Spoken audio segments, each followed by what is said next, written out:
So with me today, I have Nadia Odunayo. She is the founder and CEO of the StoryGraph, the number one book tracking app competitor to Goodreads. They are doing absolutely phenomenal. They've only been around for just a few years, and already they do 10 million unique visitors per month. They have nearly 3 million registered users. They are bootstrapped, they are profitable, and they're doing it all with just 2.5 people on the team. They've got part-time help. They've got an AI engineer, and they've got a solo web dev. They've got Nadia Odunayo pulling on the app front. But that's not all that she does. She's also a speaker. She's a dancer. She's got avid hobbies. She runs. She plays tennis. She learns French. She works out, and she's single. She does these things every single week consistently for years.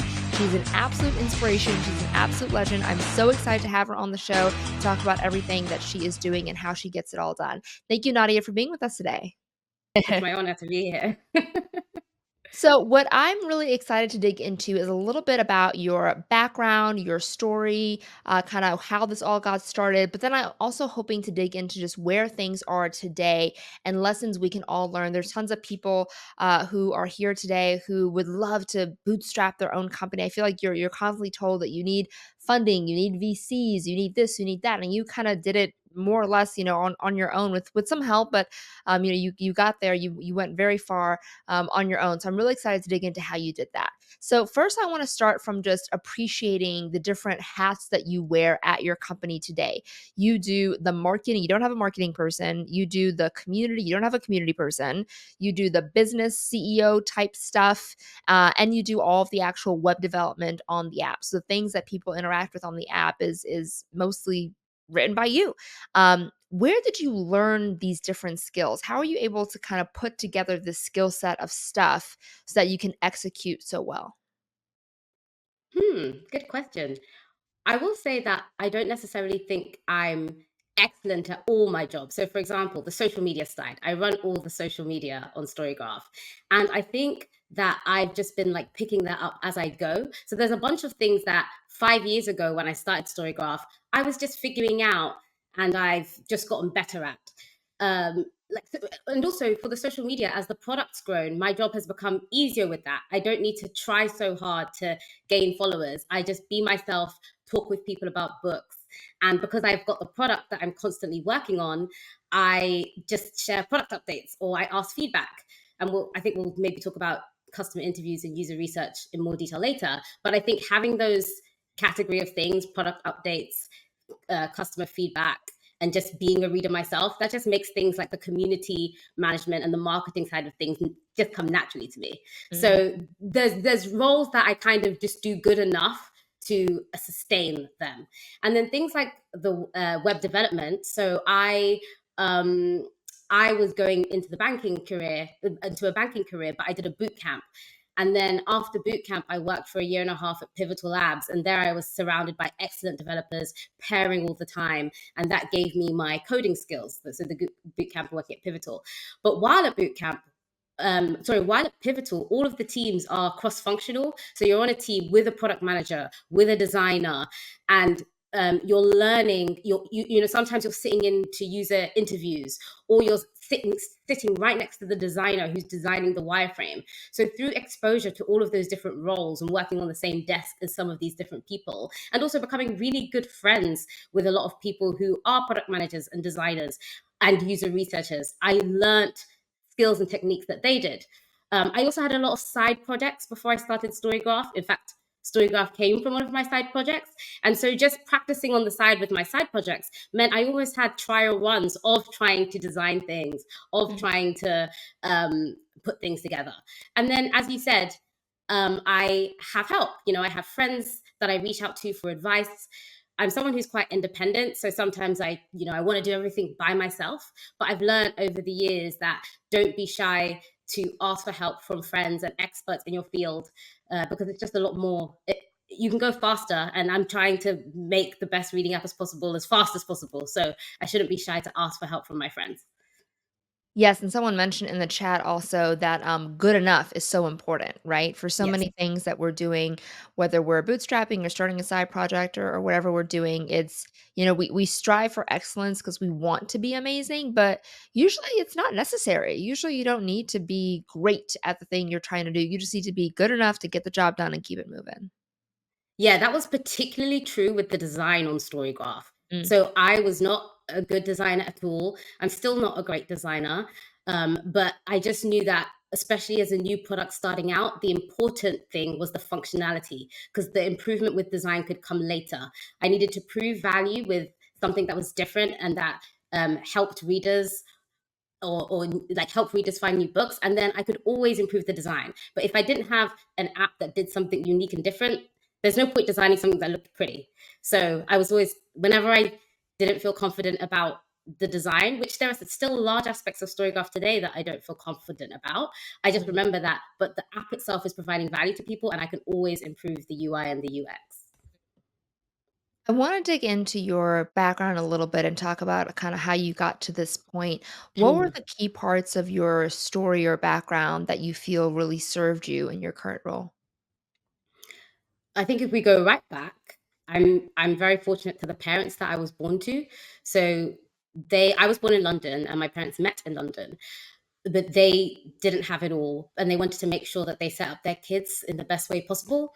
And so I think from a very early age I was instilled with, you can do anything, and that nothing will hold you back, whether that's being woman or being black or whatever it was. Like, don't let, you might come across these things and you might think that is something that's holding you back, but it's not holding you back. You can do anything. And just having that instilled in me, like from an early age, was so powerful and valuable, because it just meant that as I moved through life, I always just thought, I can do anything, I can do anything. And just having that mindset, I think, is so key. And I just feel so fortunate and so lucky that I had that, because not everyone has that. And the mindset is like first and foremost the number one thing. So I think having parents like that, I think also growing up with not a lot, it meant I strived to do more and have more, whether for my family, for myself, just wanting to be in a better situation. I think I was lucky with the educators I had. I had a lot of inspiring educators, and they instilled in me like thinking outside the box, being creative, being different. And so that helped me develop confidence in terms of when I approach things, like how do I approach it in an interesting way, or in a different way. I think working at Pivotal was also a key part, if I'm jumping through the different life stages, because again I was just exposed to so many different roles beyond software development. And so I think all of these things have really helped me become a really powerful generalist, because I'm definitely a generalist. And I think just being exposed to this, having this mindset of can do anything, wanting to strive and achieve, and then just being exposed to many different people at the top of their different fields, that's inspired me to try different things and explore different things, and has also given me a nature that's very inclined to wanting to always improve and be better. So I think I've just been very lucky with the people I've been exposed to, essentially. Mhm. And I wanna talk about where your skills came from. You mentioned Pivotal, and that was a little bit later in your, well, it was in the early part of your adult life, but you also went to a prestigious college, you also did a coding boot camp. Which of those were responsible for the skills that you have today? I think it all plays a part. So I Mm. went to Oxford and I studied philosophy, politics, and economics. And I don't remember anything really of what I studied, but that's not the point of university or of college for the US folk. I think the point is to, I mean, for one thing, I learned that in a week or in 2 weeks, I can read a lot of books and write a very convincing, compelling, persuasive article about something. So that's something that it taught me. But I think that I got the more broad skills of reading something critically, reading something quickly and critically, forming an opinion, and presenting an argument. Those kind of external skills have been helpful. Even like putting together an essay, maybe that was the beginning of my storytelling aspect, because I'm a big storyteller. So whether I'm giving a technical talk or just chatting with friends, I really like to craft a story. So I would say probably from university, college is where I got those skills that help me communicate better, um, perform under pressure, definitely. Because with Oxford, you're there for 3 years, but your whole grade is defined by the final 2 weeks if you do an arts subject. So with philosophy, politics, and economics, that fell under the arts and humanities. And so it didn't matter how well I'd done the first, all of the 3 years, my grade was determined by the last 2 weeks. So I think performing under pressure was something that I developed there as well. I was in the athletics team, the university athletics team, and I guess that's just part of being part of a team, playing as part of a team. Athletics is an interesting one as well because it's kind of individual, but you're also in a group. So I really like those two dynamics. I kind of had to like look after myself and do my own training. I was a sprinter, but then also I'm part of a team, and that camaraderie and that working together and winning your friends on. So I guess like really feeling part of a team. And even at school, I've always played team sports. So I was in netball. So I've always been part of a team or a group working towards a common goal. And then I guess in terms of more practical skills, it just comes down to the boot camp. That's when I first started learning how to code, and then really developing those skills at Pivotal with all the amazing people that I paired with, the amazing mentors that I had at the boot camp as well. And then just personally, like I said, I'm always doing side projects or trying to be better. So I'd come home, I would do, things like code academies, coding carters, read, Ruby books and blog posts and things like that. So these will help develop all my range of skills. Got you. So before we dig into the story of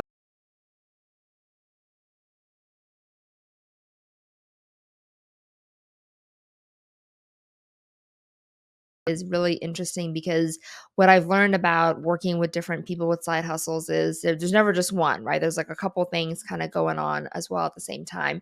And paid speaking is kind of like your little side hustle as well, it feels like. How does the speaking part kind of fit into your life, your career? What role does that play?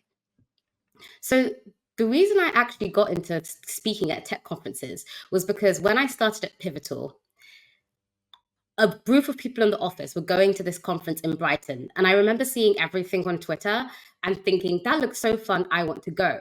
But the policy at Pivotal was that you had to be at Pivotal for a year and a half before you had any personal development budget, which included paying to go to conferences. However, if you were accepted to speak at this approved list of conferences, which was very extensive, then you could go, it doesn't matter how long you've been at Pivotal, you could go a week. So I said, well, the strategy is to start speaking. And I'd done public speaking at school. I actually used to be very shy at public speaking. So I I would be fine in social settings one on one, but if I had to present in the school assembly, do you call it that in the States? Assembly, where the whole school gets together and the headmaster or the head teacher. Yeah, so the school assembly, if I had to do that, or even in my book club, if I had to share opinions, I would just be so nervous. And so it got to the point where I knew I had to solve it when I was asked by a teacher to read the opening paragraph of a favorite book for an assembly. And at the time, this was the opening paragraph of Anne Patchett's Bel Canto. And my heart was pounding. And these weren't my words. This was an author's words. I was just reading. And I said, I've got to solve this. So I was about maybe 14 or 15 at the time. And I just said, oh no, I've got to solve this. I can't be this nervous reading a passage from a book. And so I joined the debate club, because in the debate club, you're given the argument and you're forced under pressure to argue. And maybe that was also part of my skill development in terms of public speaking. And so I'd always been kind of doing some speaking for a few years by the time I got to Pivotal. And so when I saw this policy, I decided, okay, I'm going to start getting into conference speaking. And I put together a proposal. I had a lot of support from my boss at the time, JB Stedman. He helped me really refine a great proposal. And then I got to speak at RailsConf Atlanta in 2015. Mm, And I guess for the first couple of years of speaking, I was working at Pivotal, and then I started a consultancy, a hybrid product consultancy company. And so speaking was just more something that I did just to help my career as a Ruby engineer. And then by the time StoryGraph kicked off, I was already known in the speaking community. And so I was doing a mix of Ruby talks, more just because this was something I did. I enjoyed doing it. I'd made a lot of friends around the world, mainly in the States, and this was my way of hanging out with them and giving back to the community. But also, I started getting requests for to speak about StoryGraph. And so I have done a couple of talks about the StoryGraph journey, including one that the getting to 1 million and then getting to 2 million users as a one woman dev. And so it's almost been a thing that's been on the side. But as StoryGraph grows, I'm actually starting to assess how much I want to dedicate to speaking, because although I am paid to speak, there's not there. I speak at a lot of community conferences, and there's not always the fees that justify the time away from StoryGraph. And so I'm actually assessing how much speaking I'm going to be doing from 2025 onwards. But I do have one more talk this year. So if anyone's listening from Chicago, I'll be keynoting RubyConf in Chicago. And it's a talk that's not to do with StoryGraph. It's a fun Ruby mystery story. So if any people in tech are listening from Chicago, get a ticket and come hang out. Yeah, absolutely. So, where does side hustle type stuff fit into your life as a founder? Because as a founder, and I feel this too, there's a huge obligation to spend all of your time and energy on the business, right? Because that's the primary thing. I mean, that's what your community is relying on, your users are relying on you, your teammates, if you have teammates, are relying on you. And it can feel conflicting maybe to work on other things outside of that. How do you understand that? How do you balance not just side hustles, but even your hobbies? How do you balance Hmm. time put into serious other endeavors, other things, when you have this very demanding job as a founder CEO? Right. I was going to say before you added the hobbies part that the nature of the side hustles has changed. So I had always had a lot of product ideas, and I wouldn't feel comfortable as StoryGraph grows, and there are so many things that I need to work on the product, and we've got all of these users with needs and pain points. I wouldn't feel comfortable spending any significant amount of time on any other product or side product, Mhm, especially something that would is revenue generating. The one project I did have, or I do have rather, is SpeakerLine. It's an open source project, and so it helps people get into speaking, and so that feels like okay, I can throw an hour or two to SpeakerLine because it's a community project. Having said that, I have essentially not touched it since 2019, beyond mhm. keeping all of the software updated. However, there was a great opportunity at one of the recent conferences I was at where they did a hack day, and I actually signed SpeakerLine up, and I got a bunch of people submitting improvements to it. So I do hope to take part in more things like that, and also just probably from next year try and find maybe an hour a week to just contribute to it, because I actually, at the last conference I was at, I met somebody who, because of that website, submitted to speak at that conference and was there speaking. So that was showed real change that my side project had. But I would not take on any form of like tech or product side project now.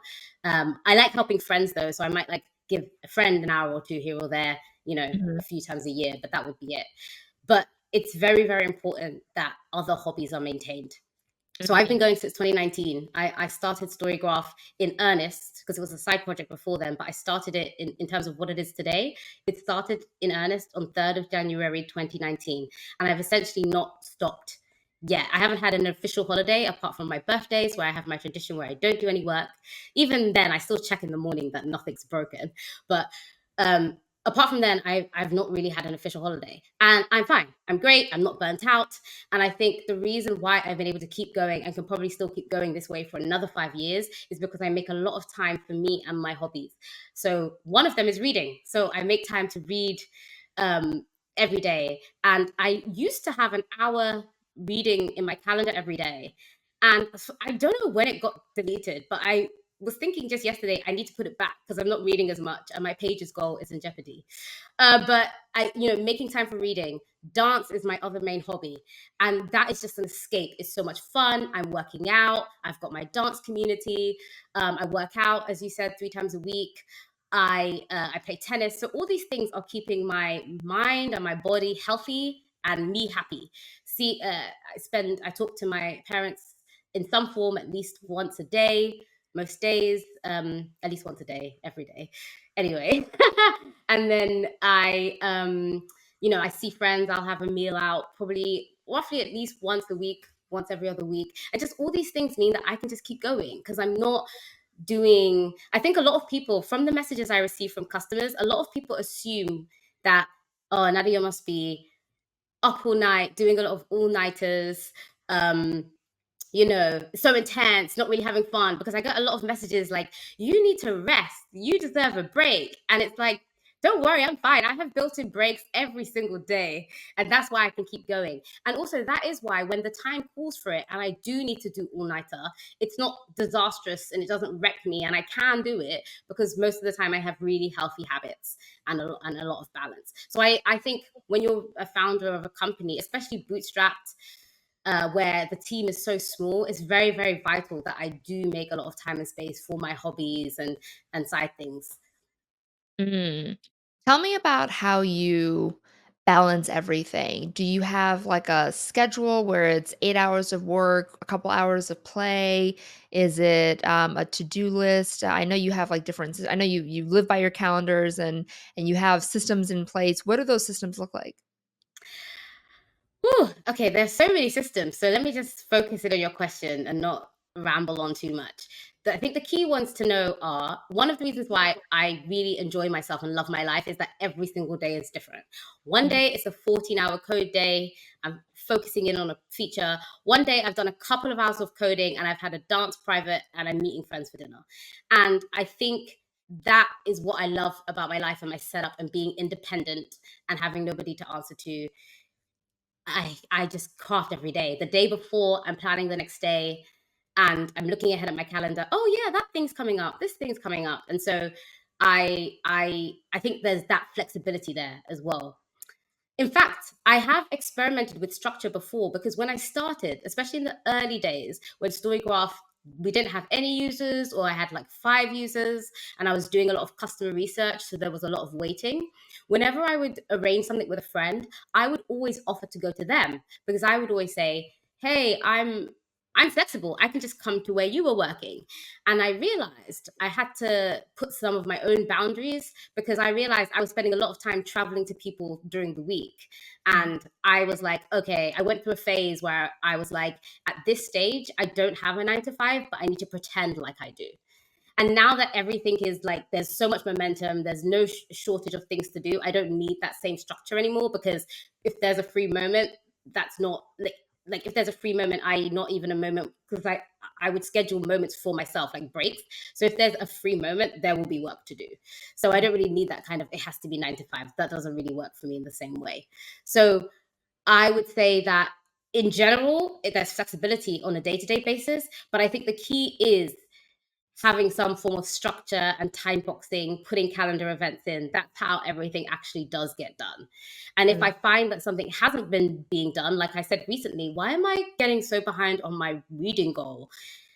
Oh, I don't have that hour block in the calendar. So I'm probably not hitting an hour a day anymore, even though I'm always reading when commuting or I read before bed. I probably am not, I'm missing that block. So I think if you really want something done, put it in your calendar. If you don't use a calendar and you use a to do list, then use that instead. But if you are someone that will like respect a calendar, then go for that route. And I've got everything in there, like travel time and like, yeah, just everything.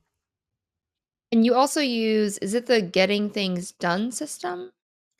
Is that Yes, what's I use the GTD system, but I use it via the Things app. So I've read the book, but then the Things app, which is only on iOS and macOS, unfortunately, because I wish everybody could use it. I use those apps. So essentially, I live by my calendar and Things. Mhm. And Things has in Things, I see my calendar as well. And that's just a way of basically everything in your head, get it out as quickly as possible in the inbox. Have some time once a week to process your actions. If it's going to take 2 minutes or less, do it then. Otherwise, schedule it on a certain day, or maybe say it just doesn't need to be thought about now, but it's here. Put them into different buckets. And then the point is that every day you open Things, only the salient things for that day pop up. And you don't need to worry about holding a lot of context in your head about various things you need to do, because Things has got it covered. So, Mhm. yeah, I live by Things. And it was one of those things where someone got me onto it at Pivotal, and it cost like £30. And then like some years later, they released the new version and they made everyone pay again. And it was one of those things where I was like, oh, this is expensive. I think it was like maybe £50 or something. But I was like, I'm locked in. It's running my life. It's worth it. So I paid again. It's not an annual thing. It's a one-off for the software, Oh, for the license, but still. Yeah, so it's not expensive in the grand scheme of things. But yeah. very cool. So let's dig into the story graph. Let's talk about the origin story. What was the original version of the story graph? What did it look like on day 0? Now, do you mean day zero, i.e., when I was actively working on a new startup, or do you mean day zero, like years before it, like the Years original before, side project? when it was a side project, when it wasn't called the story Okay. graph, I Yes. think, right? It was Okay. called something totally different. Take me Yes. back to those days. Okay. So the app was called Read Lists then, and at this time, Goodreads was my favorite app. And in fact, because I only used Goodreads to find the book I was reading, mark it as currently reading, I'd mark it as read, and I'd add a star rating. That's all I ever did on Goodreads. So a lot of the pain points people had, I never had them because I just used it very simply. And even today, you see people who are like, this is what I do on Goodreads, so it works for me. And I get that. It was only through developing StoryGraph that I've started to do all these other things like write reviews, mainly because I do social media and I need stuff for captions, um, pages goals, reading challenges. I never did all this stuff before beyond the yearly goal. So back then, read lists was I had this friend, oh, I have this friend. Why am I talking in the past tense? I have this friend, a very good friend of mine, one of my closest friends, Anna. And we had very similar reading tastes.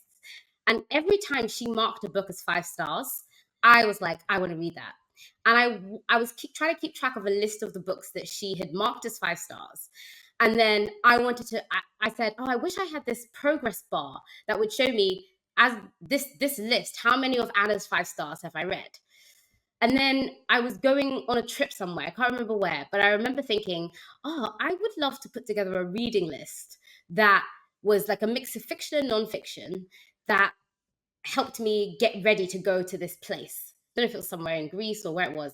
And I remember saying, oh, wouldn't it be great if also on this app idea, I would also have the Greece reading list and I could also see my progress. And obviously, I'd want to finish it by the day I landed in Greece or whatever it was. And so the original app was all it was you would actually connect your Goodreads app because one of the issues I couldn't do this in Goodreads for 2 reasons. One, Goodreads either had the concept of a large public collaborative list where anybody could add, or you had a private shelf, which was essentially like a reading status thing.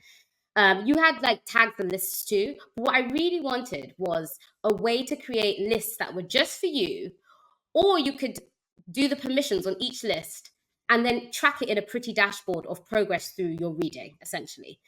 mhm. And so the original version was you would actually sign in with Goodreads.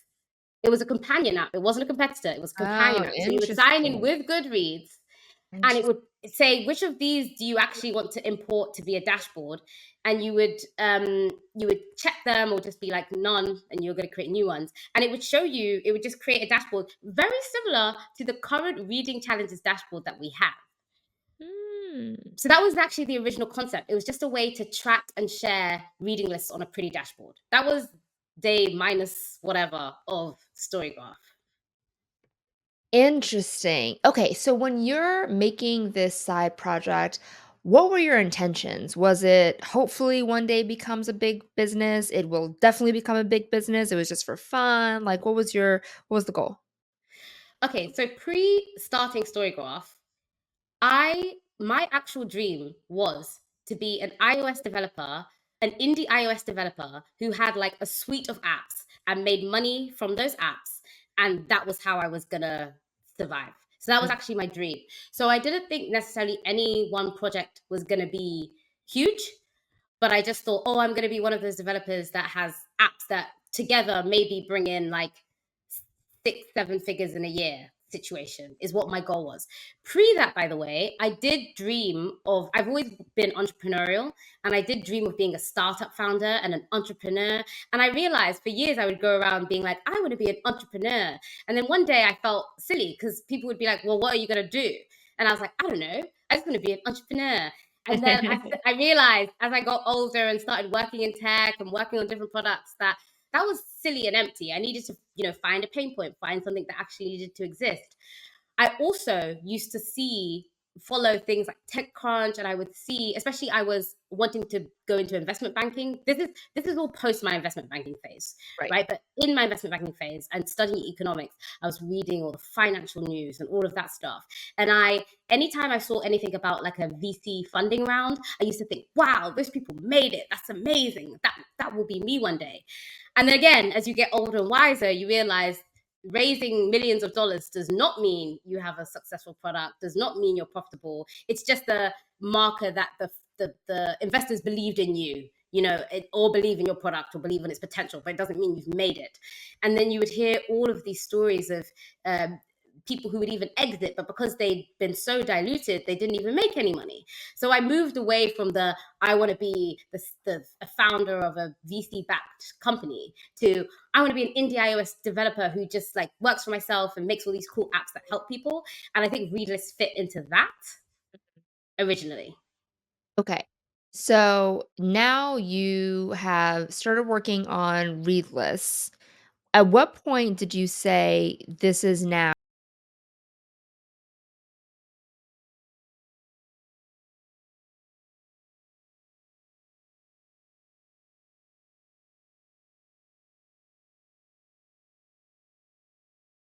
Very long time to be switched over to iOS, because what happened was at my boot camp, I learned Ruby on Rails web development. And then I went into Pivotal and I spent the year and a half I was there on Cloud Foundry. And I got very worried that I was going into this niche. So Cloud Foundry is a platform as a service. It's essentially a way for people to host their apps. And I wasn't doing any web development. And as a junior developer, I was so scared of losing the skills that I'd brought up from bootcamp. So that's one of the reasons I kept up side projects. But I was begging at work, can you put me on an iOS project? Because I was like, I want to move into iOS development. And they did, but just when they did, I'd already decided to leave with another colleague. So essentially, I worked with him, and then I did another. I worked on actually one of your companies for a bit, Code Newbie, and it was after those two things didn't work out, I found myself like at home with 4 years of Runway from that first business I'd done. And so I just thought, you know what? I tried to do the founder thing a couple times. It didn't work out. I'm just going to work on my side projects that I never have time to work on. And I had at that point, two strong ideas or two things that I was excited to work on. That was read lists and also a running app. And I just said to myself, I'm just going to take January of 2019 to work on these two projects. I'm not going to put any pressure on it. I'm not trying to build $1 billion startup. I'm just going to just work on something for me and see where they go and then figure out what I want to do. But I've got a few years before I even need to worry about getting a job again. So Mhm. all that happened was on that first day when I had to choose one project to work on, I chose the reading one because I was more excited about books than running. And then essentially I haven't stopped since, but I never made an active decision that read list is going to be my company. Interesting. So it was, in your mind, still a side project, still something Yes. you were kind of exploring and figuring out. Like, you weren't committed to making it this next big thing. I mean, maybe it would become that, we'll find out. But it sounds like you kind of left it open-ended. That feels is that accurate? Yes, and I would say just to also like stress this, that first version that I did build still called to the Goodreads API, and you can't use the Goodreads API if you're building a commercial competitor. So I genuinely was like, this is going to be a Goodreads companion app.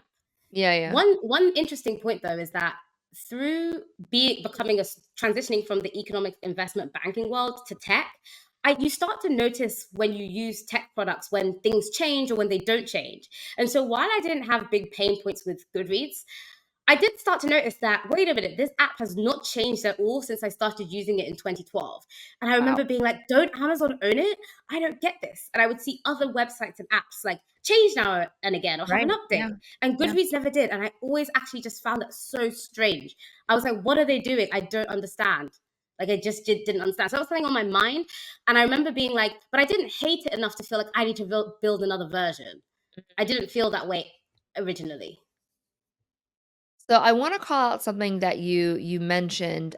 You said I have 4 years of runway, which Yes. is quite a lot. That's very good. Tell me a little bit more about how you got there, how you got to Yes. that 4 years of runway, but also how you think about runway in general. I know there are a lot of people who would love to quit their full-time jobs to work on their side projects or build their business full-time. How do you factor runway into your more ambitious goals and dreams? Okay, I think runway is actually so key. So I'm really glad that you have called that out as something to focus on.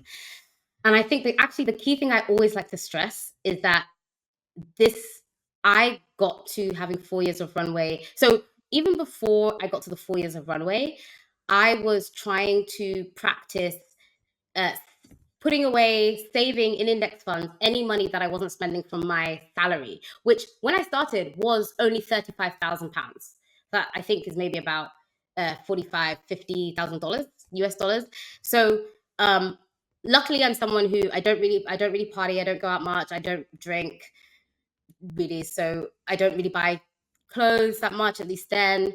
And so apart from my rent, which was the biggest chunk of my money, I was able to, and then occasional meals out, I just basically put the rest away in index funds. So I already had a good practice of, I'm just going to be saving away to invest in myself, and that money is going to just passively, slowly grow.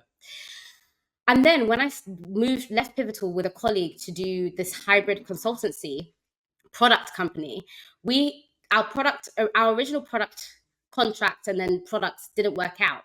And Pivotal came to us with a lucrative contract, which was uh, a £900 a day contract working for HSBC. And here's what: once I started earning the £900 a day, I didn't suddenly say, "Oh, I've got £900 a day." I still pretended as if I was living on £35,000. So everything extra, well, first of all, the money stayed in the company because we were originally trying to build up again to have another go at product work. But when that didn't work out and I left that company, I owned 50% of the company. So I got 50% of the money, which was about £150,000. And I put that all away in index funds. And then I drew down um, every month, like the equivalent of my £35,000 salary.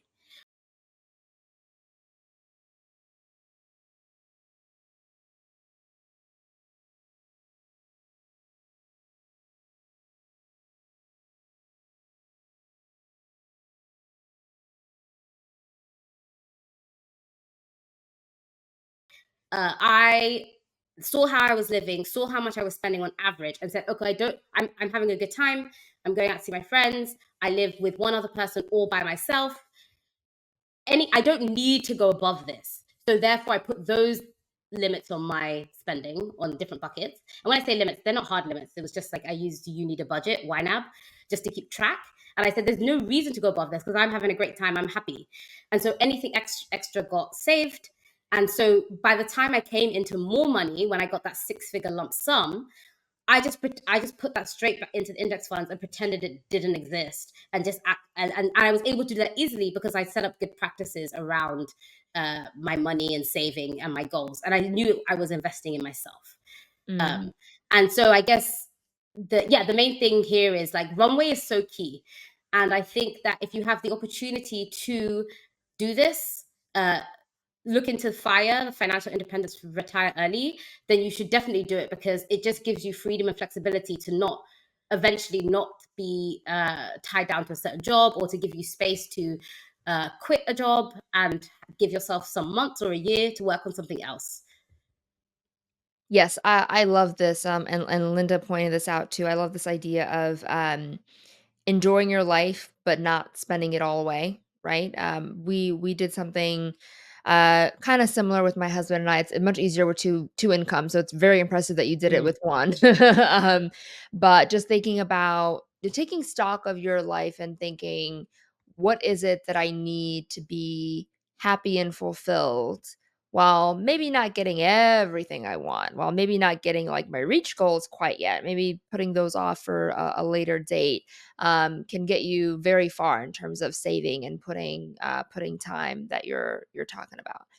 Um, Okay, so you have 4 years of runway. You're going into this with plenty of space and time to really make to really not put a lot of pressure on you. I feel like that's the biggest role of runway. I've heard of entrepreneurs who say, they have like 6 months of runway, and I'm like, I don't know if that's enough.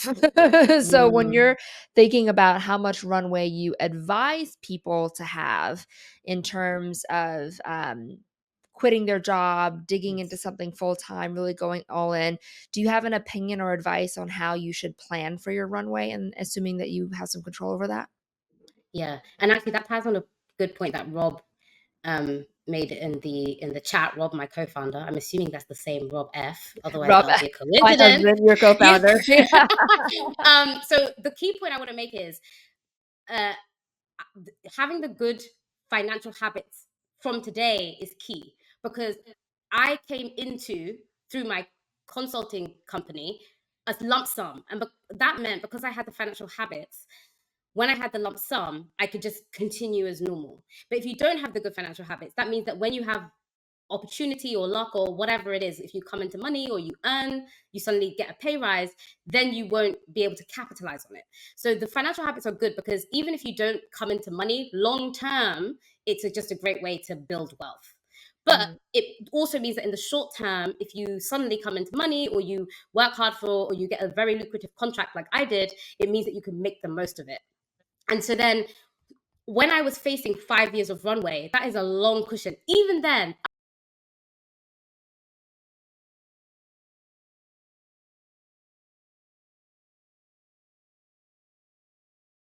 so long, Nadia. Come on. Okay, give yourself 2 years at least.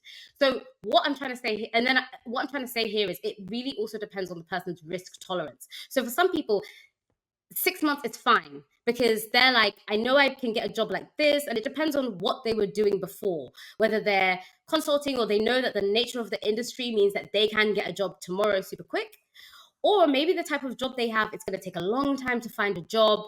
So when they want to start a job, they're going to have to start looking 6 months before, or the industry hiring could change. We know in tech, it changes whether it's a good market or a bad market. So these things you have to keep in mind because if you have 6 months of runway, you can't start looking for a job on month six, if you see what I mean. You want to start looking, I don't know, at least 2 months before. And so this is all to say that it depends on your comfort level. And I think at least 6 months, probably, because you can take 3 months to validate an idea if you have a strong idea. And mhm. actually, that's another key factor.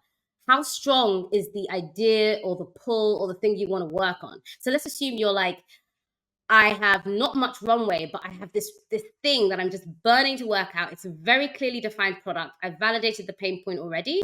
Go for it. But if you're like, I just know I want to start something, I'm not sure, it takes a bit of time to find a new job if I leave this current job, then you probably want a year at least, if not more. And also, I said to myself, so I had 5 years, 4 years when I started StoryGraph. I said, my comfort level is 1 year. Once I get into Mm, 1 year, once I get into 1 year and I don't have something that's looking like it's going to go somewhere, then I'm going to need to start finding a job. As it so happened, in my final year, StoryGraph already had hundreds of thousands of users, and I was going to run out of money at the end of 2022, and we became profitable at like March of 2022. And the one thing I would say is, we're still talking about small time frames, but actually having the lump sum in the index account meant that I had actually bought a few extra months as well. Like I had my portfolio had gone up by like 26% or something. So I had like a couple extra months anyway, just by virtue of it all being in the index fund. And the index fund I'm talking about is a Vanguard Life Strategy, 100% equities. Yeah. mhm. Very nice, very nice. Okay, so let's get into your users. You have your reading list project. You're taking it a little bit more seriously, not all the way seriously, but a little more seriously, working on it full time at the very least. Tell me about how you got your first users. I feel like that's the first big challenge for any new idea is like, oh man, I built like the building part is the easy part, right? If you're a Yeah. developer, if you know how to code. The hard part is like getting someone to actually use it, let alone getting someone to actually pay for it. So how did you get your first first users in those early days? So luckily, because I was a reader, I am a reader. I keep talking in the past tense. Because I am a reader, I had friends who read. So Mhm. the first people that I spoke to when I was building read lists were friends of mine. So I first spoke to them about reading in general. And I think we'll probably dig into customer interview, customer research strategies in more detail later. But what I first spoke to them, which meant that when I had an alpha product, I just reached out to those people who I'd already spoken to give it a go. But also, another friend told me about Bookstagram.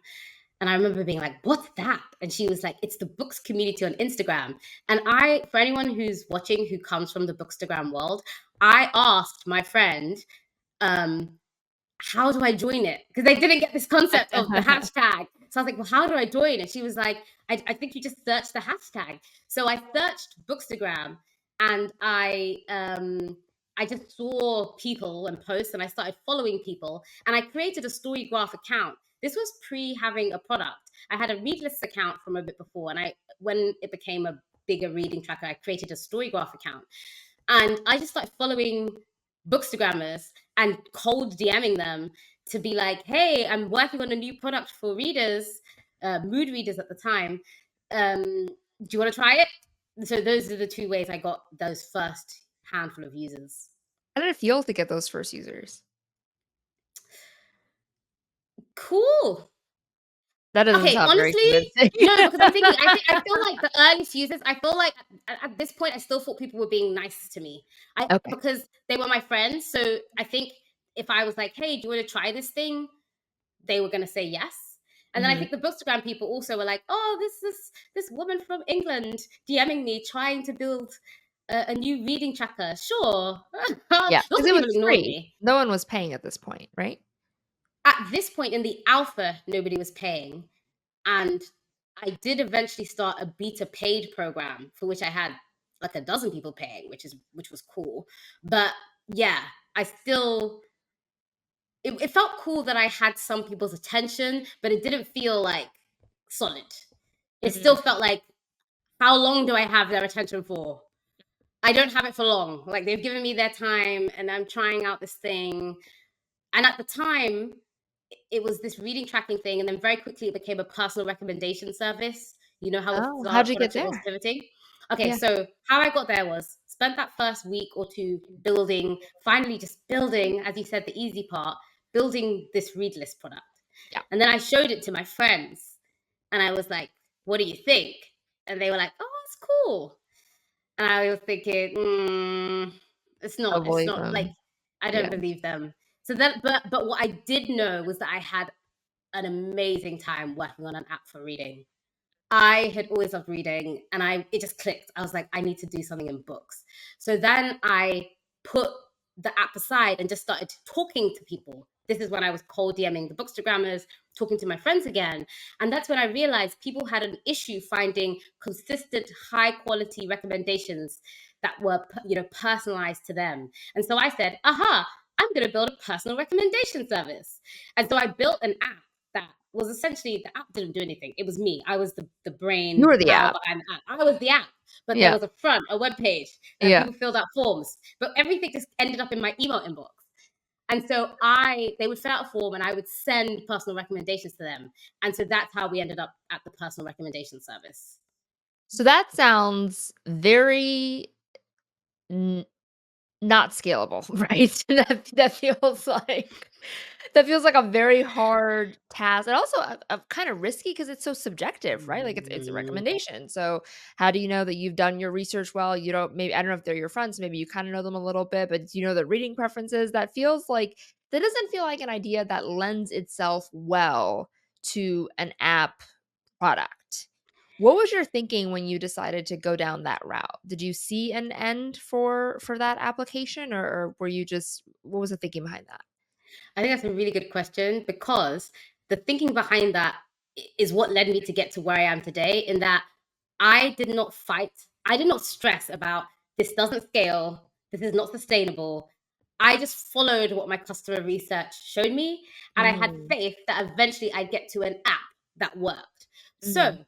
I just said, look, let me not even worry about the fact that this doesn't scale. Let me try and be the best personal recommendation service ever. Because if I am, I can find something to abstract and automate.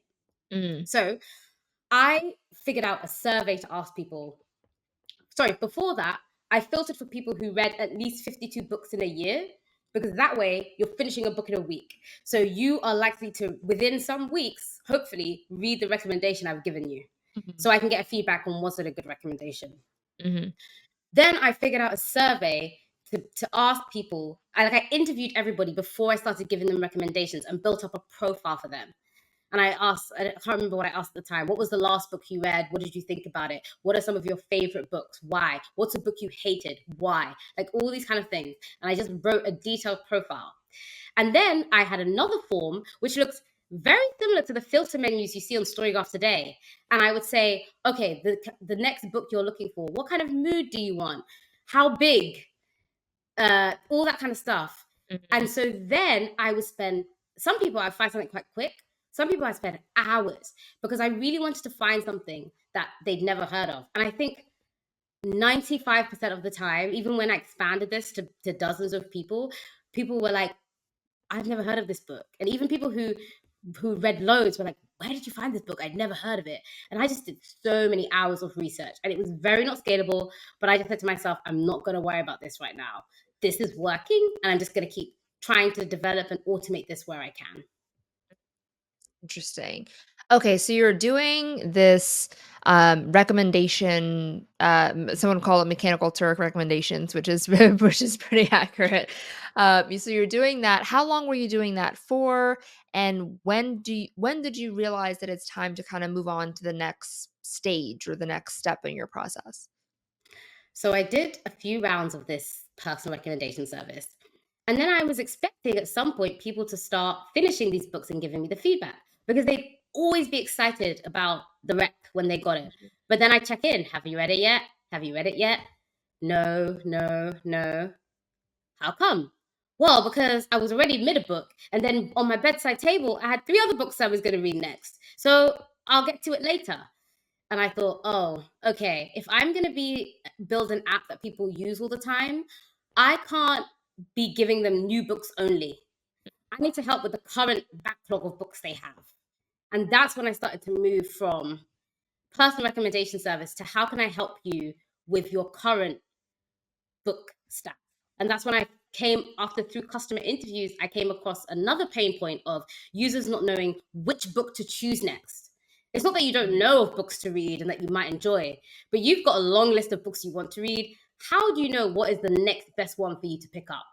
And that's when, a few months into running this personal recommendation service, I shut down that app and I built a more an app with more features, which was the beta, and it had this filter menu which abstracted from that survey I had. It had a way that you could filter down your to read list with the same criteria, but it still had a personal recommendation feature because I was like, everyone loves this feature, this is my niche. But to keep Mhm. them using my product, I need to also help them choose the books they already know about. So they'll get the personal recommendation, they'll add it to their list, and then they'll go to their list and be like, now I want something funny. Maybe that recommendation will pop up, maybe it won't, but that was the beta. Mhm, mhm. Okay, so I wanna dig into user interviews, and this is actually the primary focus of the workshop that you're doing with us next week, which I'm very Mm, excited about how to do a user interview, how to synthesize it, how to structure it, how to go through it. But I want to take a moment to really dig into this a little bit deeper. When you went back to your users and said, mm. clearly this recommendation idea isn't gonna work as a business because you're not actually reading the books. Um, what kinds of questions did you ask? How did the conversation go? Where this what surfaced from that was manage books on my reading list today. How did that happen? Ooh, I mean, I could look it up, but I'm gonna just go from memory. Sure. I know that one of the things I learned with customer interviews is to avoid leading questions and to just try and understand the state of a person, understand their behavior, and understand their pain points. So I'm sure I remember I asked them, what made you fill out the form? Because when people were onboarded onto the Alpha app, they didn't have to fill out a request for a recommendation. They didn't have to. So I would ask them what made them fill them out. I would ask them, have you read the book yet? Why not? Any pain points with your current reading, or how are you going to choose which to read next? You mentioned 5 books. How are you going to choose? And it was similar patterns of, oh, I've already, like, just everyone kind of had, I already have this long list or this pile, or it was just my birthday and I got a new haul. It was just the same concept of, I've already got a lot of books that I already want to read, and now I've got another one. So I did the form because I was excited and I was curious, but then I kind of didn't do it again because I'm overwhelmed with all the books I already want to read. So these were the themes that were coming out. So essentially, I was just asking questions around, why did you do this? Why didn't you do this? Like, how does that make you feel, Mm. if anything at all? So then if people are like, oh, yeah, I don't like it, or I kind of feel like I shouldn't get a new book. I should focus on these ones because I've owned them for a long time. The other thing that was interesting was that I never mentioned Goodreads like first in an interview. I never brought them up because I didn't want to just end up building a Goodreads but better. I wanted it because I was like, that's not going to work. Goodreads is already Mhm. so big and it's successful. So I never asked about Goodreads, but people would bring it up themselves and they would say, maybe when trying to praise the quality of the recommendation I gave them, I've never seen this book. Like, Goodreads recommendations are always X. Um, oh, my to read list on Goodreads is unwieldy. Like, there just always be like complaints about Goodreads. And so that was another way that when I was assessing all of the feedback I got, it was buckets of generally feeling like the general quality of recommendations isn't good, but still feeling like there's all these books around and I'm never gonna have time to read them all. And then a whole category of like, the current app I use just isn't serving me well. And so, like, tying those all together to be like, okay, what's a minimum product I can build that can help attack these 3 points? Okay, I wanna explore that and unpack it a little bit because Mm. it sounds like your users didn't say, "Hey, Nadia, here is my problem." You kind of figured like, you felt your way around the problem, if that makes sense, right? Because I feel like a lot of times when, you do user interviews, it'd be great for people to go, "Here is my pain point, please build this for me, I will give you money." Right? That's like the dream, and it never happens that Mm. way. And it feels Yeah. like instead people were like, "Oh, I just have, like, a lot of books to read," and it wasn't, like, do you feel like they were aware that it was a problem, or did you kind of pick up that it was a problem based on the way they talked and their body language, and does that make sense? Like, how much of it was them telling you versus you kinda sussing it out? So there's a couple things here. One is, it was definitely them telling me Okay. based on my questions, but you pick up on a really key point, which actually led to me being very nervous about StoryGraph's lifespan in the early days, because there was a problem, but I wasn't convinced it was an important problem. Mhm, So I was like, people are saying this because I'm asking them about it, but this is not a painful problem. So there's this stuff like that you read about when you read startup books or blog posts or listen to interviews, and it comes up where it says, for a good startup, you want to be a painkiller, not a vitamin. Because a mhm, vitamin is a nice to have, it can help improve the quality of your life. But if you don't have it, you're fine. yeah, But when you're in pain and someone gives you a painkiller, you need it. And so in the back of my mind, I've always been like, if I'm going to build something that's an amazing product that I'm going to be able to like run for in perpetuity, and it's gonna like be profitable, I need to build a painkiller. mhm, And in the early months, I was like, there is a pain point here, because there are all these, I'm hearing them, there are lots of complaints about Goodreads. I was seeing it all over Twitter, all over Instagram, people write blog posts. However, I was like, if nobody builds a better Goodreads alternative, people will survive. Like, people will survive. And I actually was like, Nadia, should you stop what you're doing? Because mhm, if even though Goodreads has problems, surely if you start working on this, either it's not going to be compelling enough to draw enough people away from Goodreads, or Goodreads, Amazon will just copy what you're doing anyway, and you'll be shut down. So, but this is where that the founder product fit thing. So the fact that I just really loved working in books, the fact that I had all this runway. Those are the things that were like, well, I don't need to get a job. So I'm just going to keep going and I'm going to trust the process and worry about if Goodreads copies me or if this goes nowhere. I'll worry about that when that happens. But maybe, I don't know when this happened, but there was a point where I was scared of Amazon Goodreads. And then I realized that there was nothing to be scared about in that, in one sense, which was the sense that there was a lot of anti-Amazon sentiment anyway, and anti-big tech sentiment, a whole range of things that meant there would always be space for an indie alternative Mm. that was really good. And even it got to the point, like for example, if Goodreads turned around tomorrow and added moods, so many people would be like, you're just copying Storygraph. Like Mhm. already, I've seen cases where Goodreads have done a redesign, and it doesn't. I don't think it looks like our app. But you see people going, it looks like they've copied Storygraph, or it looks like they're threatened by Storygraph, so they're making changes. So I just feel like there's I'm not scared about them anymore because there's just this like anti negative feelings towards them that it just means that if they tried to copy us or whatever, it would be obvious, people would know what they were doing, and also it wouldn't come from a place of actually listening to what their customers want. It would just become from a place of like copying us or trying to shut us down, and that wouldn't play well for them. So um, I think the point is, I did worry in the early days that yeah, there's a problem, but it's not the biggest problem really. And if anything, one of the things that kept me going was, well, I guess around 90 million people use Goodreads, so if some of those people use Storygraph, that's something. That is something. That's good Like, I don't validation, need to frankly. worry. Yes, it was validation that although it's not Yeah. the strongest pain point, if I can build something that's different enough and works well, I will get some users, Yeah. and then So I let's can talk worry about about if it's Yeah, go ahead. sustainable. Yes, And then yeah. I can worry about if it's sustainable. So let's talk about competitors for a Mhm. moment, because I know that this is something that a lot of founders worry about. They worry about, if there's competition, how are they going to keep up? How are they going to be different? How are they going to be better? And even though you weren't trying, you were, kind of trying to avoid Goodreads, and I know that you were very resistant to calling yourselves a Goodreads competitor. Like I know that didn't happen until I think it was Mhm. years into Storygraph's existence.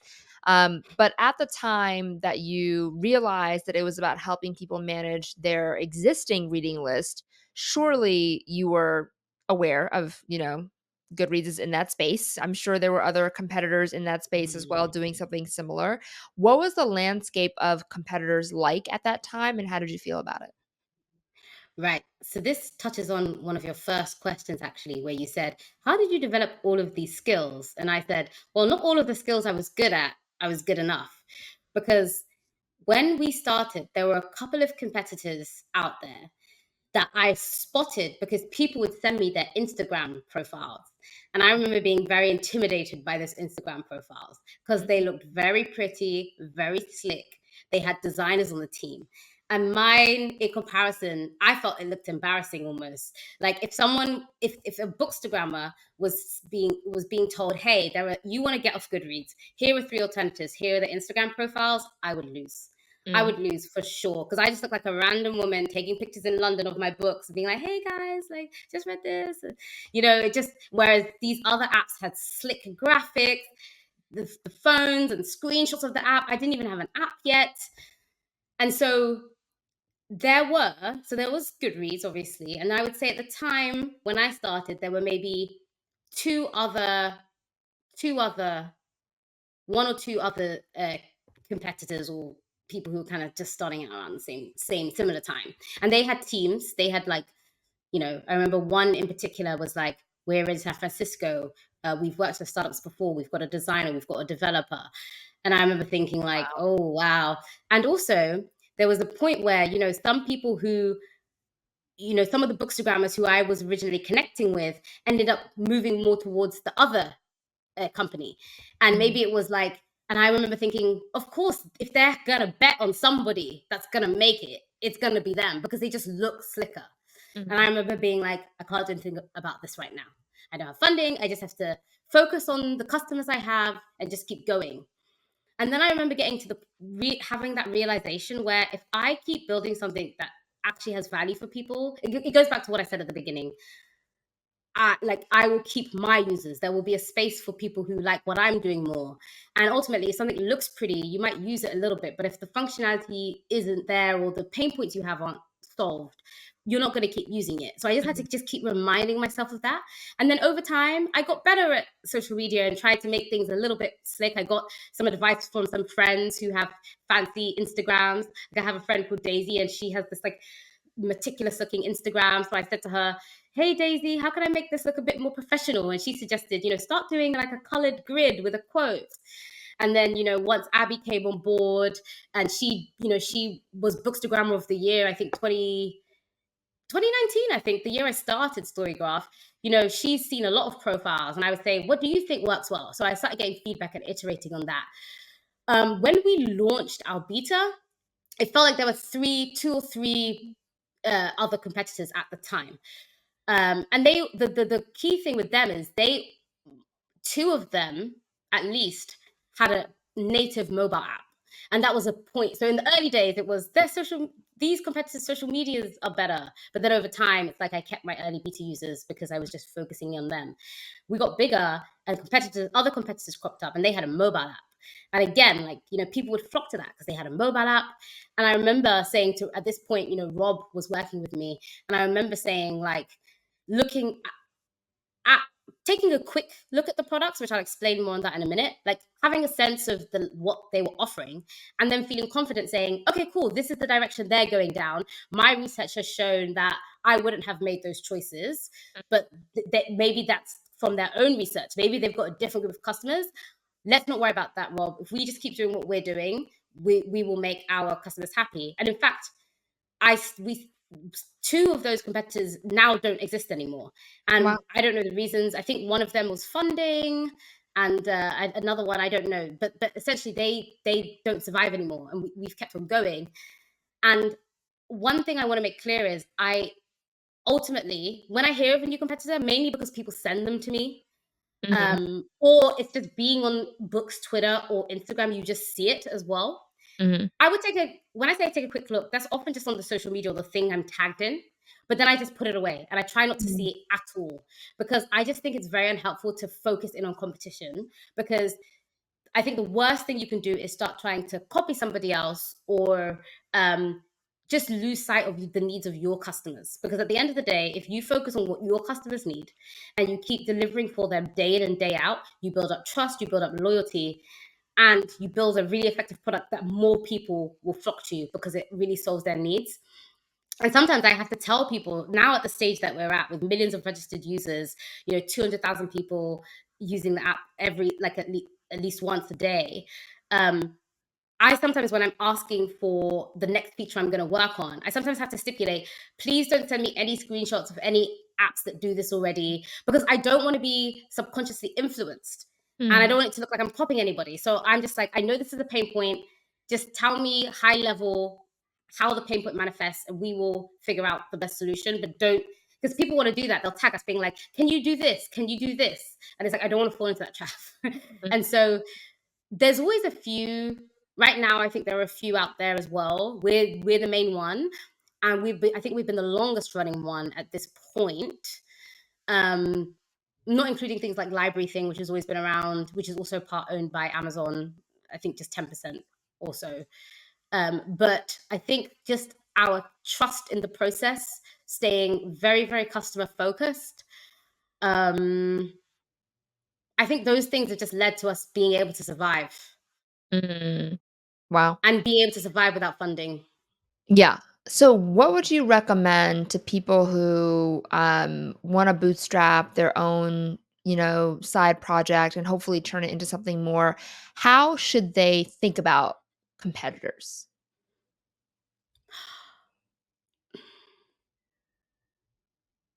I'm just thinking, because there is a world in which seeing some competitors can validate a pain point and a need.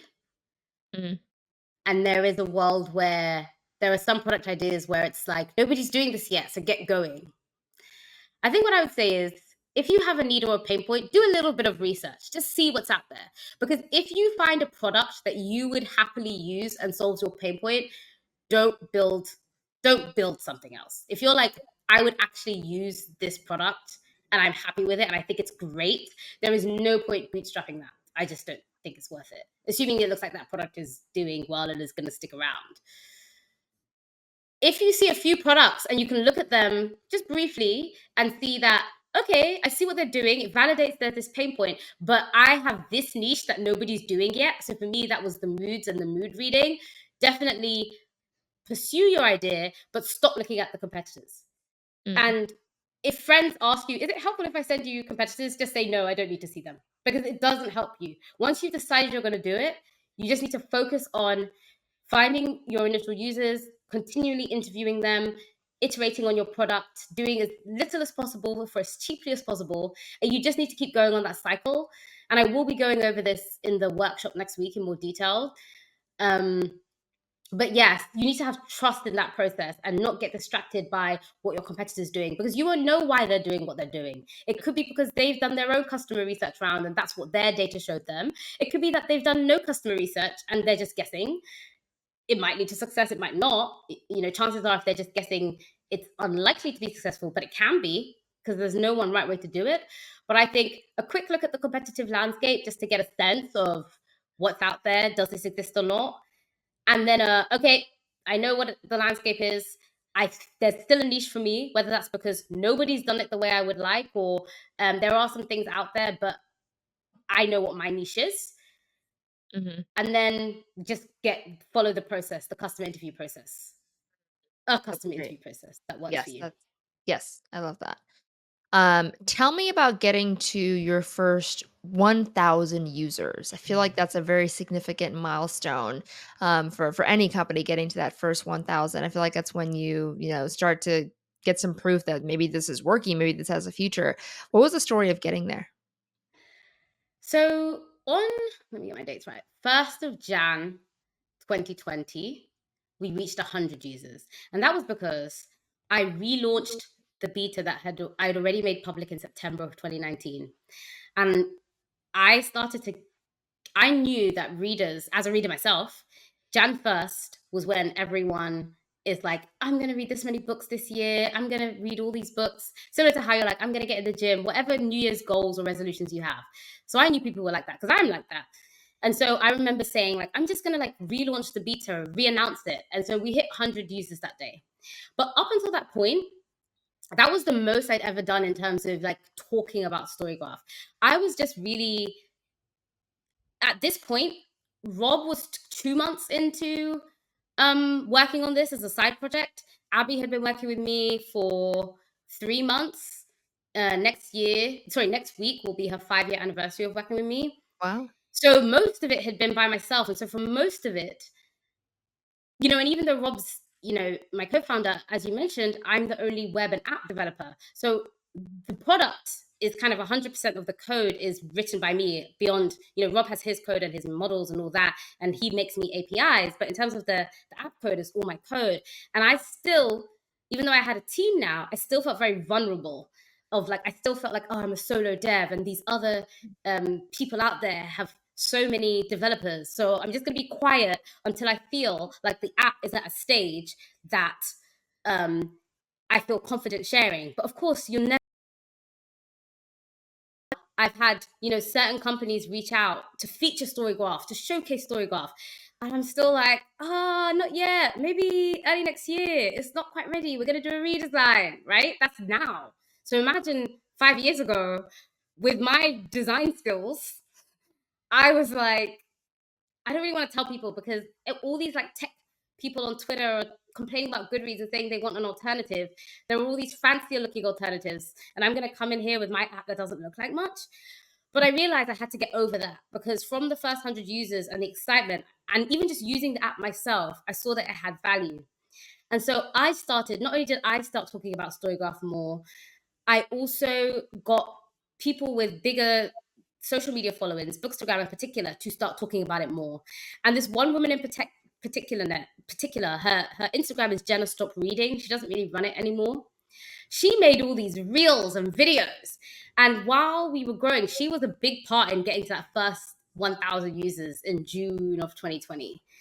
And I don't know if anyone watching who knows StoryGraph history, it was 3 days later that we hit like a week later or something that we hit 20,000 users, something like that. Wow, what a jump. It was a wild jump. But that when we hit that 1,000, I was so excited. I was so happy. If anyone followed the Story Golf on Instagram at that time, I did. You know, Instagram had all those special effects. They had the club music, Yeah. Mhm. and they had the fire with the rock track. I did one story with all those, like just showing the admin dashboard getting to 1,000. I was so excited. So Yeah. yes, I do remember it because it was a key milestone. And so far, just to be clear, we're talking about users, but these are not paying yet, right? These are free users so far. No, actually, I had a couple dozen, maybe, beta users who paid me $5 a month Mhm. to sometimes I think back and I'm like, wow, like, this is amazing that I managed to get people to subscribe to this. But that sounds like I was trying to trick them. I wasn't trying to trick them. But what it was because I didn't feel like the app was up to scratch. But what they were paying for was essentially one personal recommendation a month. Because at Okay. this point, the personal recommendations I didn't make broadly available. When Rob came on board, we did trial making them broadly available. But when it was just me, I was like, I have to limit this somehow. So I had about 20 something people who got a credit a month for a personal recommendation. And then they also got a call with me a month, which was like to give me feedback. And it was more like you're paying for the chance to really shape this product. So they would have a one monthly call with me, one on one, to talk about their use of the product and how they found it. And then we would have one group call, which anyone could join in. And that was a forum to share your experience of using StoryGraph. And so these sessions helped me to keep improving the beta over time. But it sounds like this was left over from the original idea around recommendations and all of that, right? Because your current paid product is something very different. This one is more about Yes. additional features usually on the product. So talk me through how you got to the first paying user of what StoryGraph is today. Okay, so that yes, it's very different. I shut down that paid beta program because I was like, at this point, we have so many more external users. I need to focus on the broader customer base. You've helped me get from a very basic beta to this beta that's now public and used by 1,000 people. And now I need to just focus more on the broader user base. So I shut that down. And then as we started to grow and grow and grow to tens of thousands of users, I guess we had maybe 100K by the time, or we were approaching 100K when at this point now, Rob's working on StoryGraph full time. He joined officially February 2020. So he's been working on it now for, a couple years. And our our costs are growing. So we've got his models that are like he's got his own systems where the hosting platform we're using, we're keeping having to upgrade databases and upgrade different software that we're using to keep up with the influx. And we'd have random spikes when we'd have people make TikToks about us or YouTube videos about us. And so it got to a point where if we were like, Rob was very much on board with no VC funding, and let's just see if we can bootstrap this and do this with a small team as possible for as long as possible. So that was great because that's something that happens with co-founders when you're not aligned on how you want to build and grow the company. That causes founders to break Right. break apart. So it was great that we've always been kind of aligned on the kind of company we want to build. Um, but we were like, okay, well, if we're not going to get funding, then we need to make money somehow.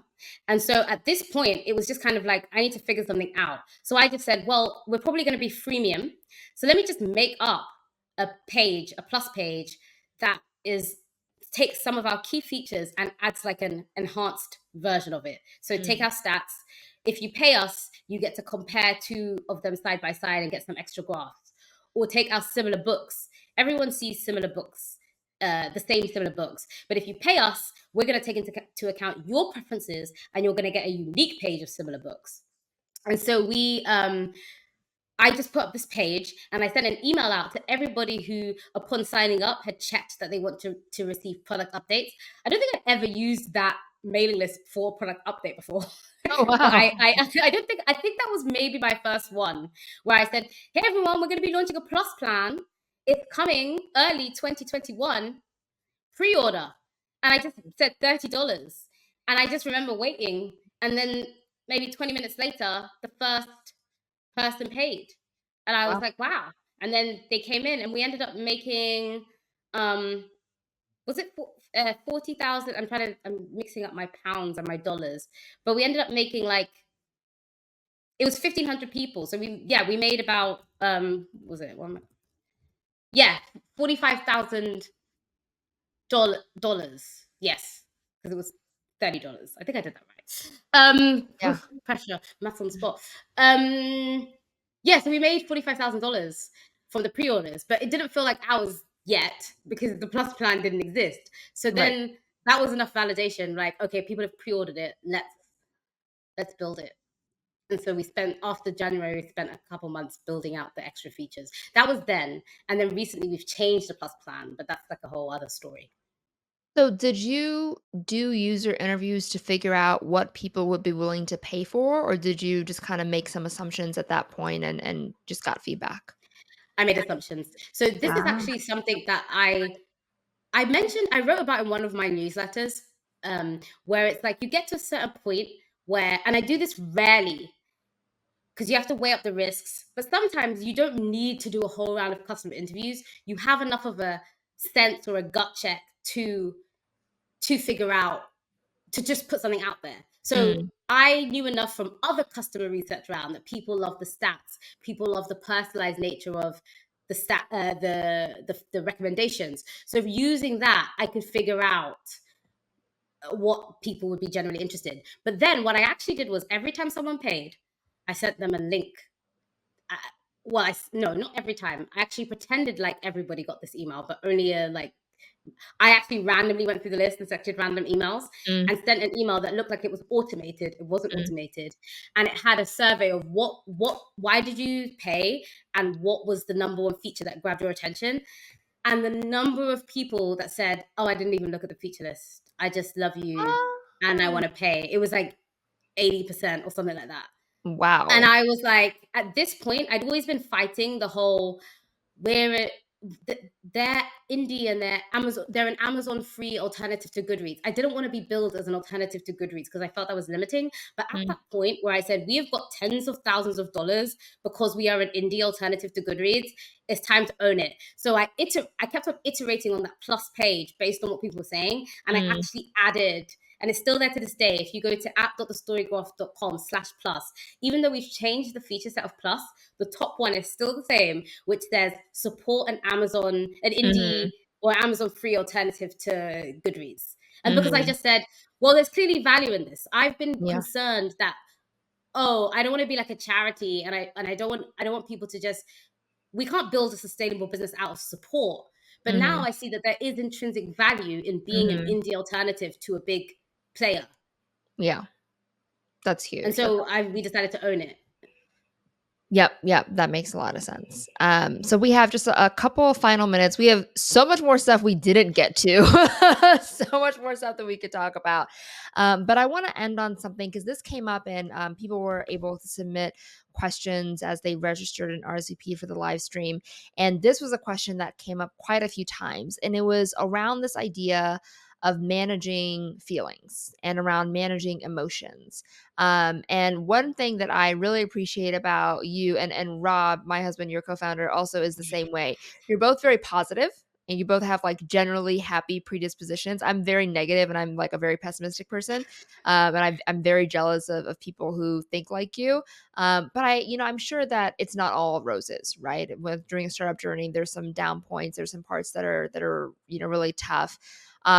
Tell me about a moment for you that was a real downer. Tell me about a moment for you where things weren't going your way, where maybe you were feeling a little overwhelmed, a little frustrated, moments where maybe you thought, should I even be doing this? Okay, I'll just give you a most recent time where I felt a little bit frustrated and I was like, I don't want to deal with this anymore. I'm over it now, but I think Rob's watching. We did a migration recently, and we've been to move to a new database system so that we can handle scale, because every Jan 1st we have so many more users on, and we always crash because we can't handle it. And we've changed our whole infrastructure now so that when the next January 1st comes around, we're ready to stay up and get to number one in the App Store and all that. And since we've made the change, because it's a different database system, we have to do a lot of work to optimize and change how certain queries work. And there's this one thing where a certain page was crashing or taking ages. And it's been days of me trying to figure out how to fix it. I finally figured out how to fix it. Rob helped me because I was stuck, and he helped me like figure out what the query should be. I finally deployed it today. Was so happy. One thing to cross off my list, only to Abby to text to say nobody's to read page loads. And I had missed that because of the way I'd made the change. It didn't, and the way that the page wasn't loading, it wasn't caught in my tests. And I just got frustrated momentarily because I was like, oh, this is so frustrating. Like I now have to undo that fix that I did. So that thing is now broken again. And now, like this page has been down for some minutes or like an hour, and it wasn't for everybody. That was part of the issue. It wasn't for everybody, so that's why I didn't it wasn't noticed for a while. And that's the point where it's like, yes, in general, very, very positive. But I do have moments of frustration where it just feels like, oh, there's always something's always broken. I try and fix one thing and something else pops up. And just the nature of having more users and having a bigger feature set just means that there's lots of things to keep on top of. In terms of like, I can tell you like my lowest moment with the product where I genuinely thought StoryGraph was over. And Mm. that was the 3 days when we went from 1,000 to 20,000 users in 2020. And so 2020, we're in the pandemic. I live alone. So I'd already been like alone for months. And the product just goes from nice little side project that like two people are using at any given time to 20,000 people trying to import their Goodreads and wondering what's going on. The app essentially came to a standstill. And I genuinely thought, I wondered if I had the technical skills Mm. to get the app working again. Because I had never worked on this scale. And anytime I had worked on kind of like client things, I always had a more experienced developer with me. So I was like at home, very isolated. And I remember just feeling like I had to go sit into you see the doorways over there, there, there. I can't point. Oh my gosh, what's going on? This way. There we go. That's the door. You see my bathroom's on the lower floor and there's no windows. And I just went in there, closed the door, and sat on the closed toilet seat. And I was genuinely like, am I about to stop crying? And like Rob, who had, he's at this point 15 years of infrastructure experience, he was getting going with his side of things. He's like, yeah, I got my stuff under control, know what I need to do. And he's like, how about you? And I just remember being like, yeah. And I was looking at emails. I didn't know what to do. So I went into the bathroom and I just sat on the toilet in the dark. And I was like trying not to cry. And also, trying not to tell myself I can't do this because I just don't believe in saying that. I think once you say that, then you're setting yourself up for failure. But it was on the tip of my tongue. And I was just sat in the dark, like, I think I've always wanted to have a successful company. And now at the first stages, I can't handle it. Is it over? Because I don't know what to do. And I just said, no, Nadia, this is a solved problem. You're using Rails, which is a very well-known mature framework. You've got Rob. The community are behind you. They're very excited. Just get back out there and get the job done. So that was probably a moment where that's probably the only moment where I felt like, I don't want to do this. I don't want this. Mm. And since then, I've never felt that way. I've just been frustrated because it could be everything from, I work so hard every day and I know that everyone loves the product and they care and that's why they say stuff like this. But I'll work for a month on a new feature and I'll release a new thing that nobody else has. And then all the comments are like, but can we have this? Or can you do this? Or can you improve this? Mhm. And I have to take a moment to be like, okay, it's okay. They're doing this because they care, and you'd rather have it this way than nobody caring or liking what you're doing. And so those are tough. And also, most people don't know I'm a solo dev. They assume there's a team, and they Mm. also think they're talking to a social media person who's not the person actually delivering the app as well. So I just have to keep all these things in mind and just be like, it's all good. And this is all like, certain moments, because generally I think I'm very lucky that I have a thick skin on the whole. Like I said, all the stuff that I do away from the computer means that I stay like mentally healthy, happy, and refreshed and relaxed. And so, yeah, it's just set me in good stead to handle the pressures of the role. Mm. And before we leave, I'd love to end on a little bit more of an up note, on an upbeat moment, if that's okay. Yeah. I love this story that you have about you being at a restaurant. and you getting, into a conversation with the waiter, very excited waiter, or server. Do you mind sharing that story of of that moment for you? I don't mind because this is one of the best moments of my life, honestly. Like, it's one of the best moments of my life. Okay, so I met my old, the first person who I did a company with, the one with the lucrative consulting contract. I met him for lunch. We were done with lunch. We were paying. The server came over, and um, she's been very friendly the whole time, and she had the card machine, and she asked, so anything, she said something like, anything interesting for the rest of this day, are you up to anything interesting? And you know how people just normally answer like yeah or no. I always try and add a little something because I just think that most people answer very briefly, and maybe for the server it can be a little interesting if I add a little bit more. So I said like, oh yeah, I've got more work, but I'm also going to do a workout and I'm going to go read some more of my book. And when I said book, they lit up, and they were like, what are you reading? I'm reading this amazing book right now. It's so good. And I just saw the way her eyes lit up. And so I was just curious to know if she used anything to track her reading. My intention was, I was assuming she was going to say, she uses Goodreads, and that I was going to say, oh, check out StoryGraph. And that was it. I wasn't going to say anything more. So I asked her, do you track your reading? And she said, huh? Like what? And I thought, oh, she doesn't even use tracking software because she doesn't understand the question. I had to explain. I said, an app where you track what you want to read, you track what you've read. Oh, yes, I use Goodreads. And so I was like, okay, cool. And then she goes, oh, but I also use this thing called StoryGraph. It's so good. You have to use it. And she starts pitching. It's got stats, it's got charts, and she's standing there with the card machine still in her hand. And I am stunned because the way that she originally seemingly didn't understand my question about tracking apps, and the way she said, oh yeah, I use Goodreads, and then like made to like move on, I was so shocked. And so I'm stunned, and I feel like the longer that this goes on, the harder it is for me to interrupt and go, I don't even know how to interrupt. Like, stop, it's my app. I don't even know what to say. So I'm just like, this. And luckily, Theo, my friend, goes, like, interrupts her because she's still going. She's pitching my app to me. Yes, Natika, she's pitching the app to me. And so Theo interrupts and says, well, Nadia here is the creator of StoryGraph. And she goes, really?